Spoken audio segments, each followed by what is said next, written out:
Hello and welcome to the Fat Salad Podcast. Jazz hands. You distracted me, yeah. Jazz hands. Yeah, I know. I was like, you're not used to me looking for them. Yeah. You know, I thought, well, let's make this a visual experience so you can.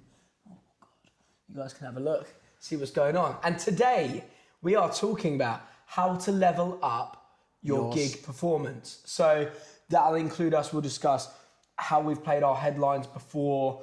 I think also it'd be important to address how we kind of we tailor our show for a support versus a headline, because I actually think you need to acknowledge the kind of setting and the context of your performance as well. And yeah, I think this is a good kind of time to talk about it, because I mean, by the time this is out, we'll have a headline gig in about 2 or 3 weeks. So yeah, I think let's dive straight into it. 10th of April, Old Dispensary tickets are available from the link in our Instagram bio. But now let's get into it. Elle, I think what would be great to ask you is that, especially compared to our earlier performances and now, let's just talk for like our headlines, right? What do you think are the biggest stark differences that we made within the first couple of years of playing? Number one's just getting comfortable. First few shows, you're like, oh my God, I'm on a stage. And then before you know it, you're off the stage. And so your actual time to implement stuff to engage the crowd actually like sort of flies by you. You're just too busy trying to play the guitar and less busy thinking about making it a show.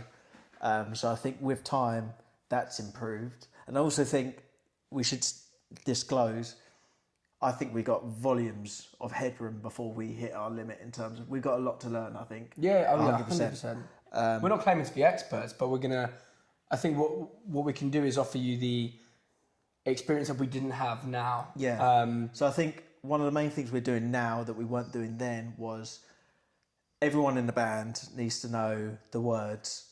Everyone. And be singing them.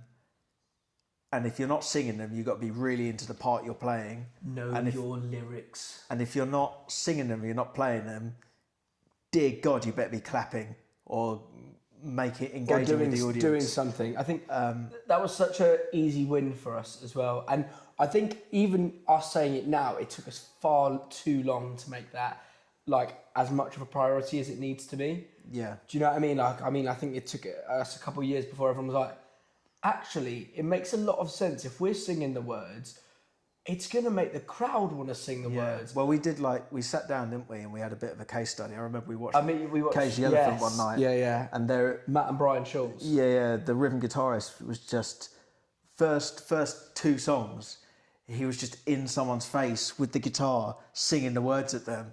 And like, you're going to be singing along with him because it was so intimidating but also engaging. And then even that act of just being in someone's face, it's just, I've got no choice but to engage. And then that's theatre for everyone else to look at, as well as the band going. And then suddenly you got some dynamism going between you and the audience. I think the bottom line of the point is that like you need to convince the crowd that you are so sold on your own music.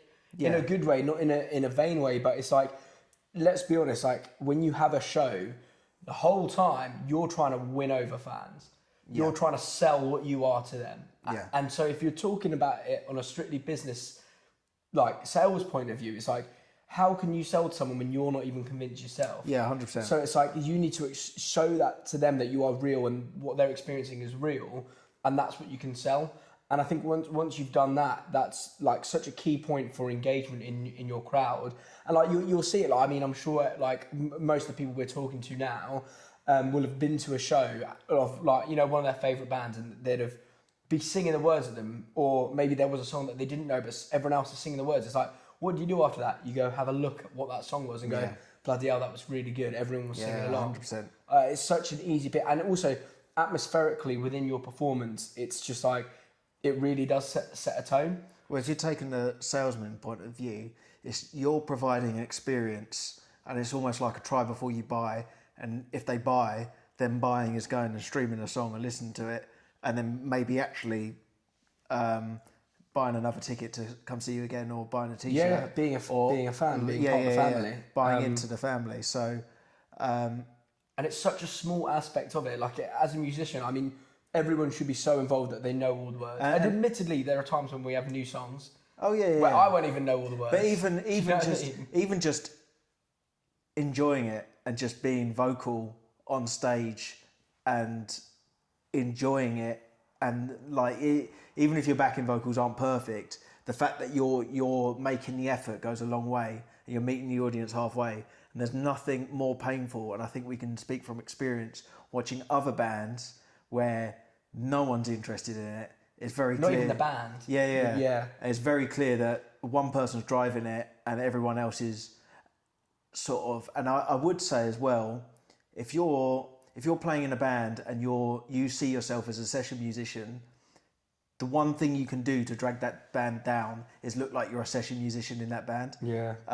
Sometimes there's a time and place for it where it's like you've got to be at the back and it's about someone else. But I think it goes a long way. There's nothing worse than going to watch a band and it's primarily a singer, for example, and then everyone else is just sort of stood at the back and just sort of in a line looking like a football team. It's all about experience, and it's all about breaking that fourth wall. And speaking of breaking the fourth wall, one of the things we do, is first couple of songs, try and get in the crowd and engage and just get people. And it freaks some people out as well. And that's good, because you want people sort of on edge. You want a bit of theatre. You want someone, if you can, with a wireless lead, like roaming about. It's like, what's like, happening there? It's like if you've ever seen Magic Mike live, which I haven't, but I've heard. I haven't, but you definitely have. I've heard they thoroughly interact with the front row on the right hand side. Don't tell me you haven't. You invited me. They're expensive tickets. Okay. But like, it's seriously, it is that, and it's like you'll never forget it. Like if you're going up there and you're just like, or do you know what, it's awesome if you see someone singing the lyrics and you go up to them and you just sing the lyrics with them. Yeah. Like it's such a key point, but they won't forget it. Yeah. Do you know what I mean? 100%. And I think that was such an important thing. Yeah, know your lyrics. The band should know the lyrics and sing them yourself, and then everyone else will sing them. What would you say you bring to the table in terms of engaging? Actually, yeah, this was actually going to be the next point that I was going to make. It's like, when it comes to engagement, do you think the roles change? I mean, they definitely do.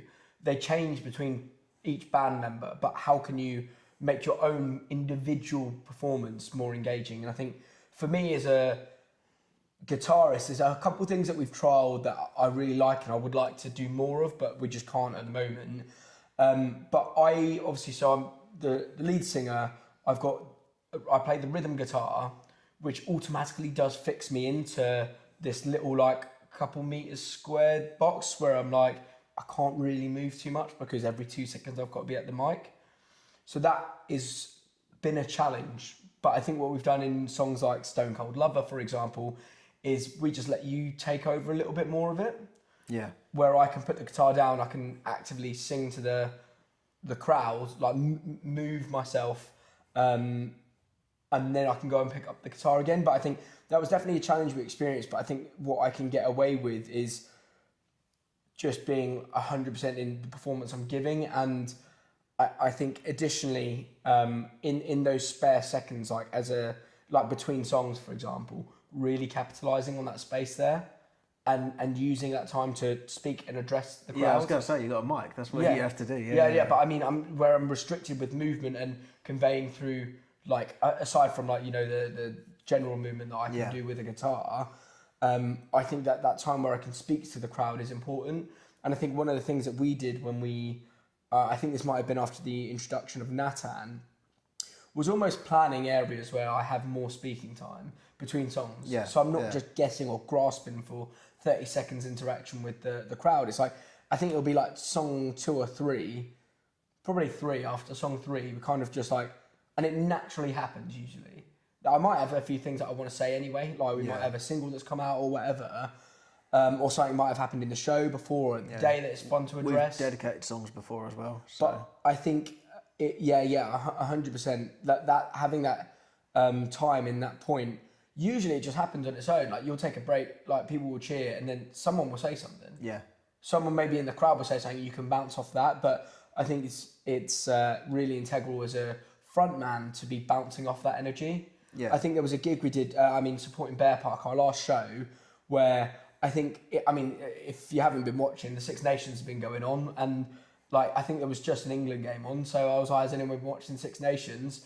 And then a couple of people went, yeah, and there was this massive dude in the crowd that was obviously a rugby player, so the first thing I did was point at him and be like, hey mate, what did you think of the game or whatever? And it's like, straight away he smiled and was like, it was that kind of like off the cuff, like, but I knew I wanted to talk about the Six Nations, for example, and things like that. But I think that's so important. Have time scheduled to speak and address the crowd, and within that you can write important bits about what you're doing musically, whether it's a single. Your next show I probably wouldn't plug too much. I don't know, for some reason I find it quite annoying when you're sat there listening to someone and they go, we're playing here. It's like you're like as if you're gonna like At the end, maybe. at the end, I think, Yeah. but not at the start of the set. Yeah, you're halfway through it, so don't take people out at the moment. And it's all about putting people in the moment, and that's what the engagement does, because that's what you're selling. It's like this one-off experience where you can see and be and sing and come together energetically as one, and that's when you got the audience in the palm of your hand, and that usually happens towards the end, but that's what you're working towards. And I'd say it's quite similar to stand-up comedy, where like you enter and people are quite judgy, especially like at our level. You're immediately judged. Yeah. This is the point of At you're our selling level, it. when people don't necessarily know what they're getting into, and so it's judging is like, oh, these guys are going to be any good. Look at the lead singer's haircut, stuff like that. And then Wait. people say that, Okay. and then it's your job to win people round and get them moving and get them clapping and get them singing along, and that's when you know you've have won to break an the audience. But to do that, you need to break the ice, and I think so. Rob, our new bass player, he's very good He's really taken in terms of shine to it. and he's stepping up every gig as well in terms of engagement. What are the things that you think that Rob does well to provide engagement Rob for us? provides quite, I'd say, captivating and aggressive backing vocals in terms of you know he's there. He's not just sort of like Hiding behind a mic. yeah. He's not trying to sing. He's providing impact in a musical way, and I think that adds a lot to the sound. And then also, like, he handles the guitar like a warlord handles a battle axe. You know, he's there and he's just giving it that, and it's not. He's got every single move out of Guitar Hero under his belt. Yeah, and it's not inauthentic, and it's not.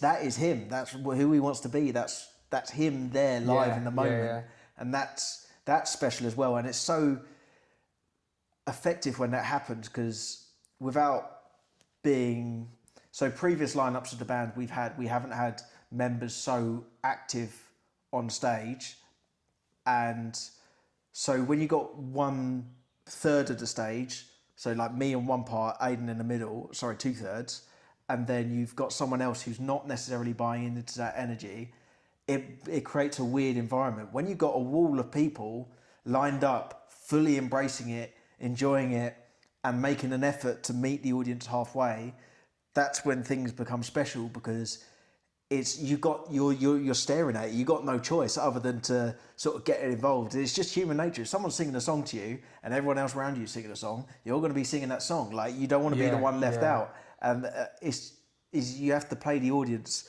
like that, I think, and everyone has to buy in, including the drummer. What would you say, Nathan? Yeah, I was going to get onto this actually. I think there's a few things that Natan's does. I mean, he has some mega fills anyway, and I think that's very captivating. Yeah. He wears that thong sometimes. Does he? Yeah. He's showing you more than me. Under his trousers. What do you think Natan does that's quite captivating? Because we get a lot of comments saying that Natan is a terrific drummer. So he's a terrific, like, musically, he's terrific anyway. I'd say this is like the least musical part of being in a band. It's learning how to sell the music. I don't know if you noticed, but when you're talking, he will chime in on the drums. So he won't let it be empty space and he won't dominate. But if you've made a joke, he'll put like a full stop with a snare on. Or if something's just warming up, he'll like hit the cymbals. The drummer's job is effectively, it's the very primal percussive element to a show, and he will never let it just hit the momentum fall out the bottom of it. Yeah, he keeps it very... He'll always be like tapping away at something or just keeping things going. So even while Aydan's talking, there's momentum. Yeah, there's you an can't undercurrent lose of that. momentum. So you're subconsciously tapping your foot because there's a guy at the back who's tapping along. But it leads to that seamless kind of show. Exactly, yeah. That's not stop start, and you don't, because if you do lose that and you do like there is that stop, it becomes a little bit awkward, and you actually have to regain that attention again. So say you got a 45-minute set and you play 8 songs. I don't know, I'm just making this up. If you start and stop 8 times, that's quite a lot of starting and stopping within 1 hour. And so I think it's important that is, again, what we've been working on is how to have a seamless sort of intro song that comes into a second song that gets everyone going, but not only does it get everyone going, but it keeps you going. And suddenly you've listened to 6 minutes worth of good music and you're dancing, and then suddenly you're relaxed because it's not like everyone's just kicked off and then we're just taking it down again, and then everyone's like not sure. It's like, am I in a dancing mood and am I not? It's like, Yeah. So that's why I think the first 2 songs is important to keep fairly seamless, maybe 3, and then later on in the set as well, it's good to musically sync up songs. It's like, oh, this pairs well with this. Let's do this. Yeah. And let's position these slow ones. Have a natural slower, like it's a rise and fall and then a rise again. Yeah, because you're playing it like a symphony, right? And Yeah. You want the crescendo. And it provides a very good experience of a performance. I think the final kind of recommendation that I think we do quite well is that a lot of our songs we've tailored for the live show. And, Yeah. and it is, the idea is that is captivating. So like how many songs, like for example, Let Me Shine, where we've completely changed how that's structured to serve the live performance. Nothing like the record. And I prefer the live performance of that. I do, yeah. It's a live song, yeah. The chanting of "Won't you come, won't you come," and when the crowd sing it back to you, that's like so. Like I think, like if you have a look at your songs and you've got a song that's very catchy at some point, don't be afraid to strip that bit back and then like give your audience a platform to sing that to you. Yeah. Because it almost doubles down on the catchiness of it. And I think like, you know, even putting things like stops that aren't in there, like a little stop, a beat stop, or 2 beat stop, and like tailoring things that way with, I don't know, I mean, Natan's spoken about a synchronized jump and stuff like that, as long as you don't want to be We tried it in rehearsal. It looked a little bit lame. It was a little bit High School Musical. But I'm sure these things, there are things you can do. Speaking of which, while we've got a few minutes, can you think of any examples you've seen, without naming names, because it's not about throwing people under the bus, where you've gone, I wouldn't have done that. That was poor. I've got 2 instances in my head. What, from shows we've played, where just examining and like no. What we've done? No, well, we or other people. I actually went to see a Thin Lizzy cover band, and they did a lot of things that were very, very. Obviously, the demographic is different because the demographic is like people want to see what it was like back then when they were playing. But there was a lot of like very synchronized moves, and the guitarist was just like in love with himself, and it was just hard to watch. Yeah. So I think it's also like you can't be too like in love with yourself, and don't like. You know, you can't. This is a personal opinion now. Like, I don't enjoy the really cringy like rock star stuff. Like to an extent, like do it, but like let it come naturally. You don't need to like tailor everything. Yeah. There's a difference between forcing it and embodying it. Yeah. I'd say. What are the things that you figured? We've seen one band, and the drummer just decided he needed to go to the toilet halfway through. Oh, And then. We thought he was joking. Yeah. And it would have been quite funny if they played a song while he did it, and then he came in and he had like a massive fill and then played. But he genuinely just went for a piss. And it was the longest wait ever. He genuinely just went for a piss. I feel so sorry for like him and everyone else. But like at the same time, I do think just like fucking have a piss behind the back of the stage or or like style it or piss yourself and just like have a good no, story. I'm sorry, it's a half an hour set. Yeah, like, yeah, you're yeah. going to be okay. I'll just piss myself. You're going to be okay. A half-hour set, I think, is crazy to... The front cover of NME once was the guy from Biffy Clyro, and he just pissed himself on stage. He's like, I had to go, but like, I'm not stopping this train. And so he went in his trousers. Yeah, I think that's actually a very good example, but I think that's also an easy fix and an easy thing to avoid. And go to the toilet before the show, or simple things. Be able to hold your bladder for half an hour for the half hour set you have, or piss yourself, or be Iggy and piss yourself. The final thing I'd say is, and this is like really easy, don't play too long. Yes, just play your set, make it hard, make it hammer, and just enjoy it, and don't over egg it, because you don't want people just like waiting around looking to see what time you finish. It's just like deliver your goods, deliver everything, serve it up really well in a nice tight package, make it a show, make it theatrical, do everything with all the bells and whistles, but just don't let it drag on too long, because that's just stealing momentum, and then people are going to come away remembering the final bits and not the sweet bit you had at the start or the middle, where everything just sort of started to degrade. I'd say. No, I 100% agree. On that note, we'll knock that on the head. Have you got a song of the week? Song of the week. It is. It's actually a bit of a throwback. I've been smashing back the Black Keys recently as summer's coming up, and I've been listening to El Camino, which I think is a very summery album. And I think, I'm not even joking, it's got to be Gold on the Ceiling. I haven't heard it for a while, but that riff's so good. And yeah, no, it really came through when the sun was shining the other day. Got to recommend it. If you haven't listened to that whole album, absolutely really terrific album. Nice. And you? I went to see Nightmares on Wax the other day, and he's got a song called Les Nuits. I think that's how you pronounce it. Right. And you know the one if you go look it up, and it's just awesome, man. It's just a good vibe, especially in the summer with the sun coming, and just soulful, good groove. You drink a coffee and listen to that, and you just, mate, it slaps. Beautiful. The bass just creeps, man. It's good, and the strings, everything, yeah, perfect. And on that bombshell, get your tickets to the gig, 10th of April at the Old Dispensary. We've got a show in Brighton, 18th of April at the Pipeline. Yeah. And a single release on the 1st of April. April is stacked. So, do you know what? Book out your whole calendar. Get your mates down to the Take April gig. off, because you're busy listening to us and coming to the shows. Yeah, so it's exciting. come on tour with us. Yeah. Lost It for a Minute, out 1st of April. 2 shows the 2 weekends after. We'll see you there. See you there. Bye-bye.